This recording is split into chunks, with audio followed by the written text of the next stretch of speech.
خانہ کو اسرا بنا کر بازاروں اور درباروں کے اندر لے کر آیا؟ کیوں امام سجاد اور بی بی زینب کبریٰ سلام اللہ علیہا کو اپنے کوڑوں کا نشانہ بنایا؟ ان تمام کا مقصد یہی تھا، لوگوں کے سامنے خاندان اہل بیت اطہار علیہ السلام کی نعوذ باللہ تذلیل کرنا، تاکہ لوگوں کے دلوں سے اہل بیت کا احترام ختم ہو جائے۔ لوگ کہیں اگر یہ مقدس ہوتے تو یہ نہ ہوتا۔ اہل بیت اطہار علیہ السلام نے مقابلہ کیا، میں بہت دفعہ عرض کر چکا ہوں آپ کی خدمت میں، خدا نے مقابلہ کیا۔ خدا نے کیسے مقابلہ کیا؟ اس نے سر سید الشہداء سے قرآن کی تلاوت کروا دی، مقابلہ ہو گیا۔ سر گزرتا تھا، قرآن کی تلاوت کرتا تھا، لوگ سمجھ جاتے تھے خدا حسین کے ساتھ ہے۔ خاک شفا لال ہو گئی، آسمان سے خون کی بارش برسنے لگی، سید الشہداء کے نام پر معجزات ظاہر ہونے لگے، پوری دنیا کو پتہ چل گیا خدا حسین کے ساتھ ہے۔ یزید کا منصوبہ ناکام ہو گیا۔ جب ناکام ہو گیا تو محمد کا نام اذان سے نہیں نکلا، اس خاطر چوتھے امام نے کہا تھا۔ کسی نے پوچھا کون جیتا؟ امام نے فرمایا ابھی مؤذن کہے گا اشہد ان محمد رسول اللہ، پھر بتانا کون جیتا۔ ہم جیتے، تم محمد کا نام نہیں نکال سکے، محمد کا نام باقی رہ گیا۔ یہ ہے سفیانیت۔ سفیانیت یہ ہے کسی طرح نبی کا نام اسلام سے نکل آئے۔ اب دیکھا کہ نہیں، نبی کا نام اسلام سے نہیں نکل سکتا۔ 61 ہجرہ کا واقعہ بتاتا ہے کہ اس سے زیادہ کچھ نہیں کر سکتے تھے جو 61 ہجرہ میں کیا، دیکھا نبی کا نام نہیں نکل سکا۔ اب کس کا نام نکالیں اسلام سے کہ یہ کھوکھلا ہو جائے؟ خاندان اہل بیت۔ کہا ٹھیک ہے، ہم اسلام سے خدا نہیں نکال پائے، ہم اسلام سے قرآن نہیں نکال سکے، ہم اسلام سے کوشش کرنے کے بعد بھی محمد کا نام نہیں نکال سکے، ہم اس اسلام سے آل محمد کو نکالنے کی کوشش کریں گے۔ بھرپور کوشش شروع کر دی۔ اس کے بعد سے جو کچھ پیش آیا ہے کربلا کے واقعے کے بعد، انہوں نے نبی کے نام سے لڑنا بند کیا ظاہری طور پر، اور آ کر اہل بیت سے لڑنے کی کوشش شروع کر دی۔ کہا اب ہم اہل بیت کے نام کو ختم کریں گے، اور پھر آپ مسلسل یہی تمام چیزیں دیکھتے رہیں گے۔ البتہ ان میں سے کچھ احمقوں نے پھر قرآن کریم کے خلاف لڑنے کی کوشش کی ہے اور بہت بری شکست کھائی، لیکن جس چیز کے اندر مسلسل کوشش کرتے رہے اور بعد میں حتیٰ بنی عباس اس گروہ کے اندر شامل ہو گئے، وہ یہ کہ کسی طریقے سے آل نبی کا نام اسلام سے نکال دیا جائے۔ نکالنے کے مختلف حربے استعمال کیے۔ کہیں تو یہ کوشش کی کہ آل نبی کے نام کی جگہ بنی امیہ کا نام آ جائے۔ مصنوعی روایتیں گڑھ گڑھ کر خاندان بنی امیہ کی فضیلت میں آل نبی کی جگہ بنی امیہ کو قرار دینے کی کوشش کی۔ کیا کیا روایتیں گڑھ دی معاویہ کی فضیلت نے، جن کو پڑھ کر انسان ہنسنے کے سوا اور تعصب کے سوا اور اپنے غم کے سوا کچھ نہیں کر سکتا۔ ہنستا اس بات پر ہے کہ کس مکار کے لیے کیا فضیلت گڑھ رہے ہیں، کون سا اتنا احمق ہوگا جس کو پتا ہوگا کہ یہ فضیلت اس کے تن پر کبھی بھی نہیں سچ سکتی ہے، لیکن فضیلتیں گڑھنے کی کوشش کی۔ اس کے بعد بنی عباس آئے۔ بنی عباس نے قبور کو منہدم کرنے کا سلسلہ شروع کیا۔ آپ کے ذہن میں ہے قبریں منہدم کرنا کس نے شروع کیا ہے؟ اہل سعود پہلے نہیں ہیں، یہ سفیانیت کا نیا چہرہ ہے۔ سفیانیت ایک تاریخی تسلسل کا نام ہے۔ سفیانیت وہ اسلام ہے جو ہمیشہ اہل بیت کو منہا کرنے کی کوشش کرے گا۔ وہ ظاہری اسلام ہے جس میں نفس پرستی کے سوا کچھ نہیں ہے، اور بھرپور مقابلہ کرے گا خاندان اہل بیت اطہار علیہ السلام کا، کیونکہ وہ جانتا ہے جب تک جس اسلام کے اندر خاندان اہل بیت کا نام رہے گا وہاں تقویٰ ہوگا، پرہیزگاری ہونی چاہیے، اور جہاں ان کا نام ختم ہوا وہاں سے نفس پرستی شروع ہوگی۔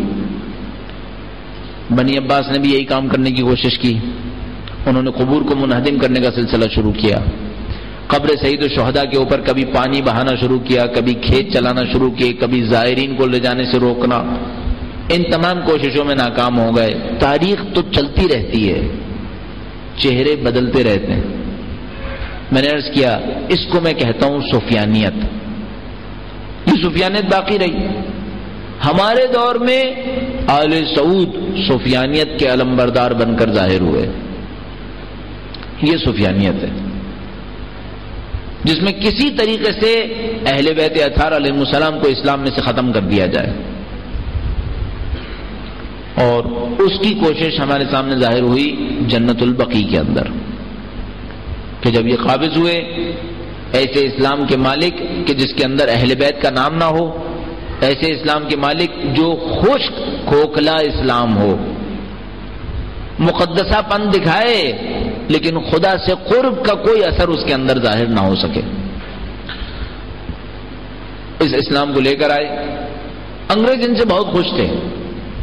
کیوں خوش تھے؟ میں نے آپ کی خدمت میں عرض کیا، انگریز بہت اچھی طرح جانتے تھے کہ اہل بیت اطہار علیہ السلام کے ماننے والوں کی فکر کس حد تک کفر کے مخالفت میں جائے گی۔ آپ نے کبھی غور کیا کہ کیوں انگریزوں نے 1880 کے قریب نجف اشرف کے اوپر حملہ کیا؟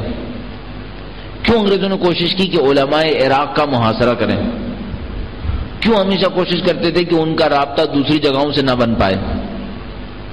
ہمیشہ جانتے تھے کہ اگر مرجعیت اور علماء کی فکر لوگوں کے اندر قائم رہی، اس کی طاقت اتنی ہے کہ کسی بھی بادشاہ کو ہٹا سکتی ہے۔ آیت اللہ شیرازی کا فتویٰ، مختلف علماء کے اعمال، ان کی باتوں کا اثر و رسوخ ہمیشہ انگریزوں کو بتاتا تھا کہ ان کے اندر اثر و رسوخ ہے۔ ہمیشہ سے کوشش کرتے تھے اس کو توڑ دیں۔ سعودیہ، آل سعود ان کے لیے بہت اچھا حربہ تھے کہ اگر آل سعود آتے، فکر اہل بیت کا مقابلہ ہوتا، فکر اہل بیت کے مقابلے کے نتیجے میں وہ مرکزیت جو شیعت کے اندر حاصل تھی، پھر اس مرکزیت کا کوئی نام بھی باقی نہیں رہتا۔ آل سعود کو پلس پوائنٹ بہت مل گئے۔ ان کے پاس مکہ اور مدینہ تھا، جو بھی حج کرنے آتا تھا وہ ان کی فکر کو سنے بغیر رہ ہی نہیں سکتا تھا۔ جاتا کہاں؟ جانا تو اس نے خانہ کعبہ ہی میں تھا، جانا تو مدینہ منورہ میں تھا، اور وہاں پر ان کے مفتی موجود تھے، مولوی موجود تھے اس کو سنانے کے لیے۔ نتیجہ یہ کہ اس دور میں جس دور کی ہم گفتگو کر رہے ہیں، یعنی 1920 سے 1925 جب یہ قابض ہوئے ہیں، اس وقت سے لے کر اگلے زمانے تک، سمجھتا ہوں انقلاب اسلامی ایران تک، یہ وہ زمانہ ہے جب سعودی عرب نے کھلی تبلیغ کی آل سعود کی اور کوئی مقابلہ کرنے والا نہیں تھا۔ کیوں؟ کوئی دنیا اسلام کے اندر حکومت نہیں تھی جو آل سعود کے مقابلے میں کھڑے ہو کر شیعت کی بات کرے۔ یہاں شاہ ایران کا مجرمانہ کردار ظاہر ہوتا ہے۔ اگر شاہ ایران کہتا تھا کہ میں شیعہ بادشاہ ہوں، کم از کم اتنا تو کرتا کہ آل سعود کا مقابلہ کر لیتا۔ اگر صرف شیعہ ہی ہوتا، نہ ہوتا عمل کا انسان، اگر شیعہ ہی تھا تو آل سعود کا مقابلہ کرتا۔ کیوں اس نے آل سعود کو موقع دیا کہ پورے دنیا اسلام کے اندر، حتیٰ امریکہ اور یورپ کے اندر آل سعود پھیلتے چلے گئے، اور اس کے بعد جب انقلاب اسلامی ایران آیا تو ہم دیکھتے ہیں پورے عالم اسلام کے اوپر سعودی عرب کی چھاپ لگی ہوئی تھی۔ اب اندازہ لگائیے کتنے مدرسے کھلے۔ یورپ اور امریکہ کے اندر سادہ ترین کام یہ تھا، جہاں کہیں دیکھتے تھے مسجد بن رہی ہے، وہاں آل سعود کے نمائندے پہنچتے تھے، اس میں معلوم کیا جاتا تھا اس کی تعمیر کے لیے کتنا پیسہ درکار ہے۔ بتایا جاتا تھا مثلا فرض فرمائیے $100 ملین چاہیے، کہتے تھے ہم 200 ملین دیں گے، اب یہ مسجد ہماری ہوگی، مفتی ہمارا آئے گا، معاملہ ختم ہو گیا۔ یورپ اور امریکہ کے رہنے والے مسلمانوں کو کہاں پتا کہ یہ سعودی ہے، اور اس کے بعد سعودی مفتی اگر یہاں پر آ کے بیٹھے گا تو آگے کیا ہونا ہے۔ نتیجہ یہ ہوا کہ واشنگٹن کی جامع مسجد میں امام آسی چبوترے پہ بیٹھ کر نماز پڑھایا کرتے تھے، اور اندر سعودی عرب کا مفتی جمعے کی نماز پڑھایا کرتا تھا، اور میرے خیال میں آج تک کی صورتحال ایسے ہی باقی ہے۔ یہ پوری دنیا عرب کے، دنیا اسلام کے اندر ہوا۔ جو ہمارے ساتھ ہوا وہ تو میں کئی دفعہ آپ کی خدمت میں عرض کر چکا ہوں۔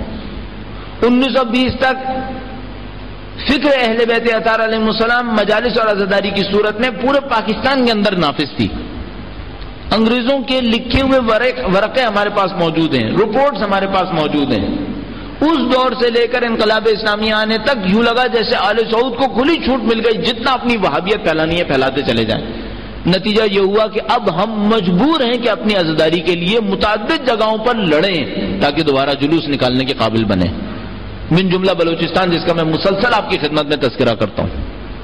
1920 تک پورے بلوچستان کے اندر عزاداری تھی، اب دوبارہ بلوچستان کے کچھ شہروں کے اندر دوبارہ جلوس نکلنا شروع ہو گئے۔ 50 سال کا، یہ 60 سال کا وقفہ کیوں پڑا ہمارے اندر؟ اور یہ وجہ یہی تھی کہ آل سعود نے اس کھلے میدان سے فائدہ اٹھایا، ان کے مقابلے میں کوئی بولنے والا نہیں تھا۔ بس انگریزوں کو بہت بڑا فائدہ ایک آل سعود سے یہ ملا۔ دوسرا بہت بڑا فائدہ یہ ملا کہ انہوں نے اسلام کے تمام تاریخی شواہد کو مسمار کر دیا۔ اب اس بات کی اہمیت کو ذرا سمجھنے کی کوشش کیجیے۔ حضرت عیسیٰ کے بارے میں آج کل ایک عجیب مشکل پیش آ رہی ہے۔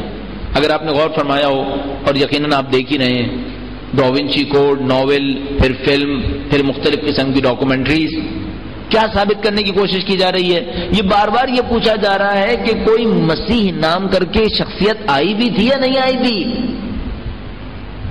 کہیں پر یہ سوال کیا جا رہا ہے عیسیٰ نام کر کے، مسیح نام کر کے کوئی شخصیت آئی یا نہیں آئی؟ اور کہیں پر یہ کہا جا رہا ہے کہ تین آئے تھے، اس کا انتخاب کیوں کر لیا؟ مختلف طریقوں سے، مختلف بہانوں سے حضرت عیسیٰ کے خلاف محاذ شروع کر دیا ہے۔